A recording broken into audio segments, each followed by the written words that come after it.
Welcome back. Thank you for staying with the Hot 7 TV Nightly News. The Labour Department has summoned the Castries Constituencies Council, CCC, and the National Workers Union, NWU, to an urgent meeting in a bid to find resolve to ongoing unrest by sanitation and works employees. Amid the action, the Castries Mayor, Peterson Francis, and Press and Communications Manager, Jason Hollingshead, visited several sites in the city to assess the efficiency of their contingency plans. According to Hollingshead, the impact of the unrest and strike action on the cleanliness of the city is minimal. Nonetheless, he says the CCC hopes for a swift resolution to the ongoing impasse. Acting Labour Commissioner Cornelia Jean-Baptiste has summoned the management of the CCC and the National Workers Union to an urgent meeting on February 27th to resolve the current unrest among the CCC's sanitation and works employees. The nature of the unrest is unclear. In a previous interview, the employees referred to the downing of their tools as strike action and received a statement of solidarity from representatives of the National Workers Union. However, a press statement released by the Labour Department states that the NWU has denied strike action on part of the employees. The Labour Department has advised that workers should continue to perform their daily duties. Meanwhile, Press and Communications Manager of the CCC, Jason Hollingshead, reports no major implications to daily city sanitation practices. He says after conducting several site visits alongside Castries Mayor Peterson Francis, things appear to be running smoothly in the city centre. We are not affected by the action because we do have contingency plans in place. And this morning what we did, we went around our facilities, the various parks and facilities which we manage within the city, and we're happy that those facilities are being well maintained. And the city, of course, you could tell because the city is clean. We have some of our workers manning those streets, and so it's not. We're not at all affected by the action of some of those employees. Hollingshead laments futile attempts at contacting the NWU to seek counsel on the unrest. As management of council, we were not contacted by the trade union representative, which is the NWU. We tried contacting the NWU, but to no avail. We know that they held meetings with our team members, and we have not been able to have a dialogue with them. We wish that this situation be resolved at the soonest, and we're trying to do so through the trade union representative, the NWU. A further statement from the Labour Department on the matter will be made subsequent to Thursday's meeting. For Hot 7 News, I am Jacqueline.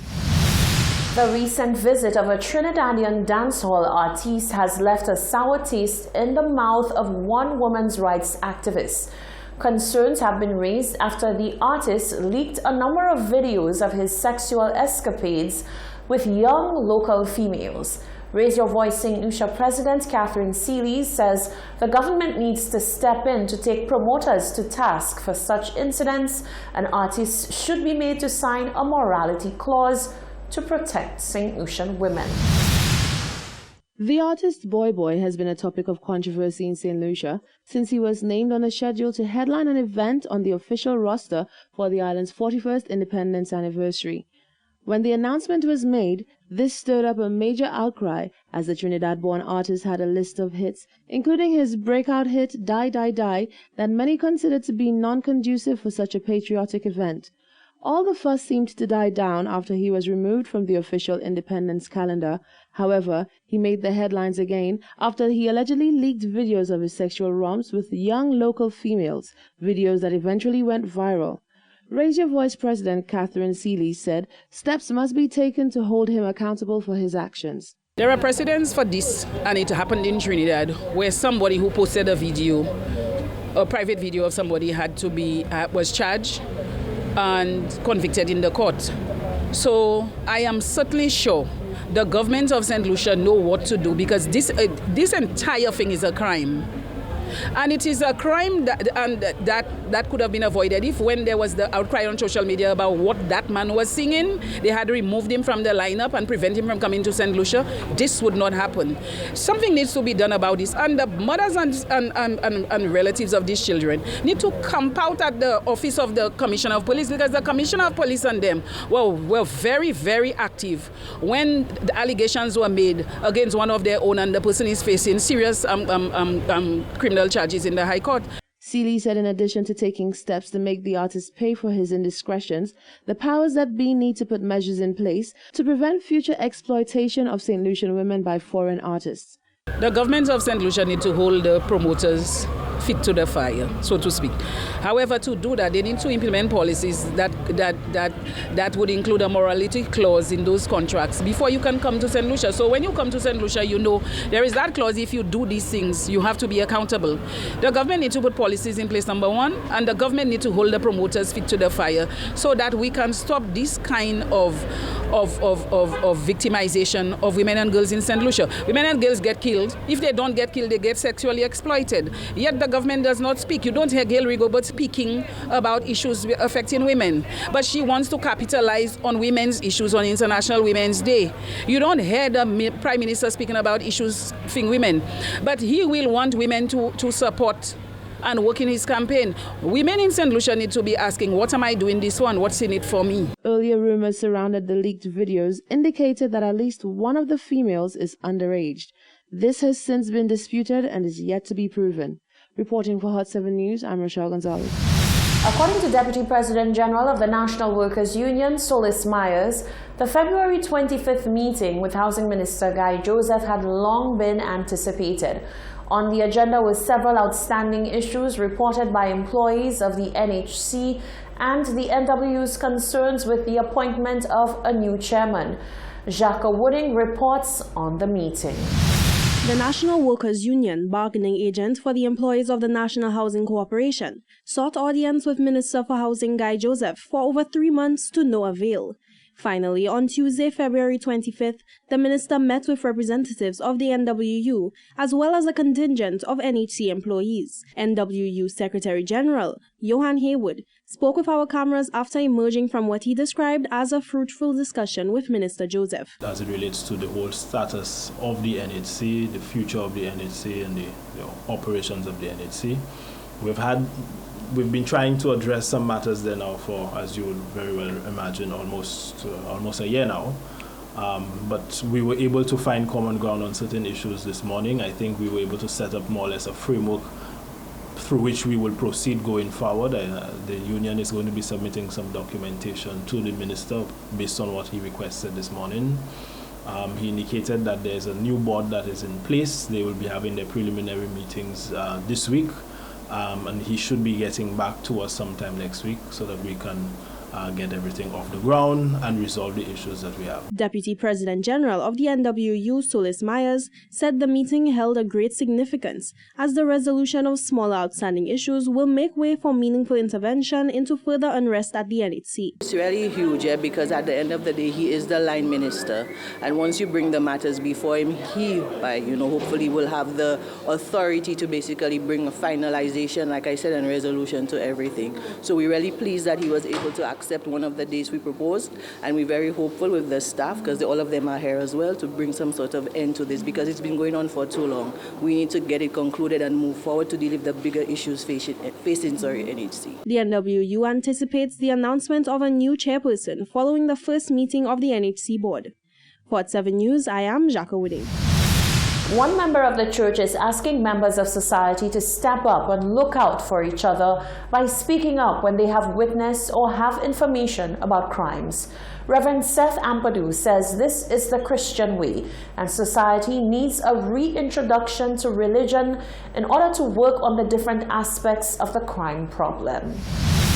A sympathetic Reverend Seth Ampadu, who is the Superintendent's Minister of the Methodist Church, called for St. Lucians to reintroduce religion into their lives as he expressed condolences to the loved ones of the island's recent homicides. Reverend Ampadu sat with Hot 7 TV to lament the manner in which the homicide victims for the new year were killed, particularly the last two, one of which was decapitated and the other who was burnt in an SUV. The church leader said the barbarism of the recent cases is indicative of a nation that has turned away from God. This is barbaric and atrocious in this 21st century. And this shouldn't happen in St. Lucia, because St. Lucia is a religious community. So if we begin to experience this thing, then it means there is something fundamentally wrong in the society. And I believe that when society moves away from God, this is what are some of the things that we see. So I think it is time for all of us to return back to God. Because in the absence of God in the society, the devil takes control. And when devil takes control, these are some of the things that we see. Reverend Ampadu said society has a major part to play in the fight against crime, and if the issue is approached in a Christian manner, where neighbors look out for each other, then there will be a major positive change. Sometimes we expect the police to know everything. Sometimes we expect the police to see everything. But the police, they do not possess medical powers to see everything. Therefore, as society, we have a role as individuals. When we see something going wrong in the society, we need to speak up. Because sometimes we see certain kind of wrongdoing in the society. We see suspected people in the society, but we keep quiet. And again, those people who commit crime and those things, they are not from any other country. They are living in our homes. We know them, we see them. But sometimes we are unable to own them up to the police. So if we do not do that, how would the police know? Because anything that happens, we might, in the society, might have seen some kind of evidence or something that somebody is planning, but we keep quiet, And I think that is where we are going wrong. We need to be each other's keeper. The Reverend said the days in which we live, persons believe that they have everything at their disposal and so they do not need God. He said there is a need to pay attention to family structures and build them on positive foundations. If the family structures are very strong, it will help to curb this immoral act in the society, because the family will be able to come together to set good example for the younger generation that is coming. But in a situation where the family system and the structures are not functioning, it breaks down the moral fiber of the society. And when that is breaking down, it affects the entire society.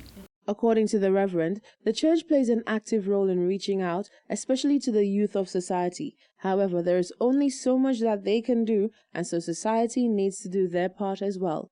Reporting for Hot 7 News, I'm Rochelle Gonzalez.